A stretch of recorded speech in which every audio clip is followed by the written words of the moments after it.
Berikut kita akan membahas tentang ilustrasi transaksi penjualan secara downstream atau dari induk ke anak.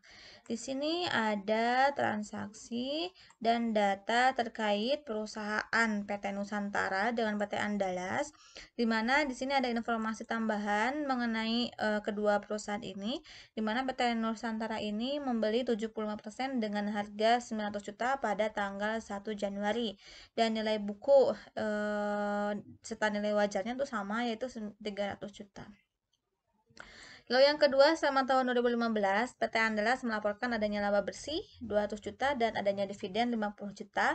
Serta yang ketiga, selama tahun tersebut ada transaksi penjualan intercompany yaitu antara PT Nusantara ke PT Andalas. Berarti karena di sini induk ke anak, maka dinamakan transaksi downstream. Sebesar 100 juta dengan harga pokoknya 40 juta. Lalu di akhir periode ada keterangan tambahan bahwa persediaan PT Nusantara di si anak tadi itu masih belum terjual semuanya, sehingga nanti kita akan membuat laporan konsolidasi untuk transaksi yang ini. Nah, untuk prosedurnya tahun 2015 yaitu tahun pertama ketika tahun akuisisi, berarti kita harus mengakui dulu transaksi pembelian saham PT Andalas atau oleh PT Nusantara, sehingga di sini investasinya bertambah dan kasnya berkurang senilai harga investasi yaitu 900 juta. Lalu di akhir tahun ada jurnal penyesuaian terkait pengakuan laba si anak dikalikan dengan kepemilikan serta adanya pengakuan penerimaan dividen dari jumlah dividen yang dibagikan dikalikan dengan kepemilikan si PT Nusantara yaitu 75%. Selanjutnya, di sini ada pengakuan dari laba yang belum terrealisasi tadi. Nah, kenapa belum terrealisasi? Karena di sini si PT Andalas belum menjual persediaan yang dibeli dari PT Nusantara ke pihak luar, sehingga labanya itu diakui sebagai unrealized gain. Nah, berapa yang harus diakuinya? Kita lihat harga jual si PT Nusantara kepada PT Andalas di tahun 2015 yaitu senilai 100 juta dengan HPP-nya 40 juta sehingga di sini diperolehlah laba dari penjualan persediaan ini senilai 60 juta. Maka karena ini belum terrealisasi maka harus disesuaikan.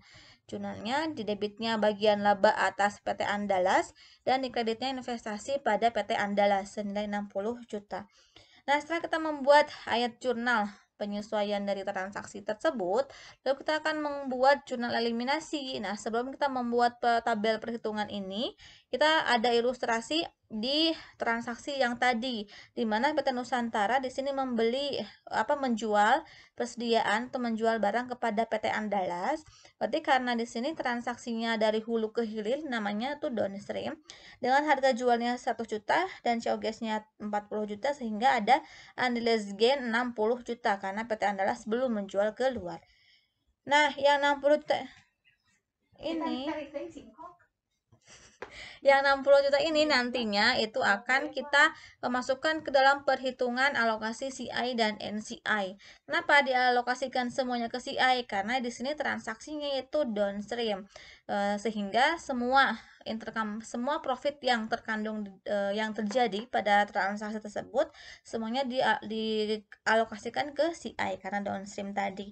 Nah, karena di sini keuntungannya belum terrealisasi, maka kita harus mengurangi dari jumlah saldo akhir yang penjualan lahan dari atas.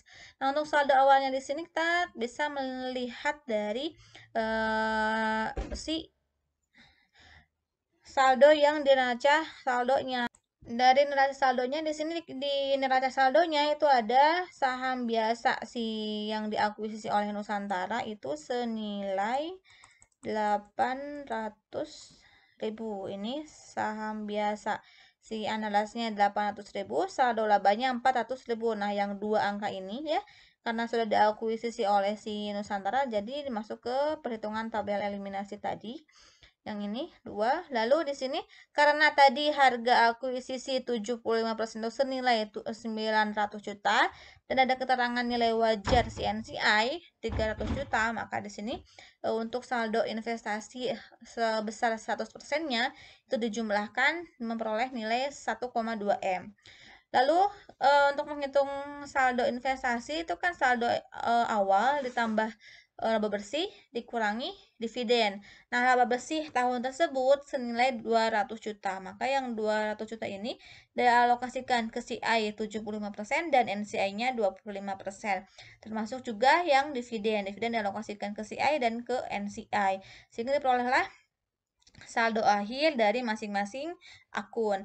Nah, dikurangi ditambahkan karena di sini ada transaksi downstream, maka si keuntungan yang dihasilkan dari transaksi tersebut itu akan mempengaruhi saldo akhir si investasinya. Sehingga di akhir setelah pengurangan dari keuntungan yang belum terrealisasi tadi diperolehlah saldo akhir disesuaikannya 952 juta dengan bagian laba atas PT Andalasnya 90 juta. Nah, itu yang dialokasi untuk net income from subsidiary-nya dari si 90 juta ini dari A dikurangi C. A itu laba bersih yang dari yang haknya CCI dikurangi si keuntungan yang belum terrealisasi. Dapatlah net income untuk yang net income from subsidiary-nya atau bagian laba atas PT Andalas senilai 90 juta. Dari tabel tersebut, maka kita bisa membuat jurnal eliminasi. Yang pertama kita mengeliminasi ekuitas dan investasi pada PT Andalas. Seperti kan di sini si ekuitasnya ada saham biasa dengan saldo laba dengan masing-masing angkanya 800 dan 400. Lalu selanjutnya kita mengeliminasi bagian laba atas PT Andalas. Karena di sini bagian laba dari si anaknya yaitu 90 juta, maka dialokasikan di sini 90 juta di debit ya karena mengeliminasi laba kan saldo normalnya di kredit, sehingga untuk mengeliminasikan angka tersebut menjadi di debit. Lalu bagian laba NCI 50 juta. Lalu di sini ada dividen jumlahnya 50 juta karena dari sini ya 50 juta untuk di debitnya investasi pada PT Andalasnya 950 2.500.000 serta NCI-nya 337.500.000. Nah, untuk yang investasi dari angka yang ini 952 dari 952 juta ini. Lalu untuk yang kedua mengeliminasi si harga jual dan keuntungan yang belum terrealisasi tadi. Harga jualnya itu penjualannya 100 juta, lalu harga pokoknya persediaan unrealized gain-nya 60 juta sehingga ditutup dengan persediaan dan akun eliminasinya yaitu dengan harga pokok penjualan 40 juta sehingga diperolehlah eliminasi angka seperti ini. Lalu dari jurnal eliminasi tadi kita posting ke kolom eliminasi di kertas kerja sehingga diperolehlah angka untuk asetnya 8,7 M dan kewajiban setelah ekuitasnya juga sama 8,72 M.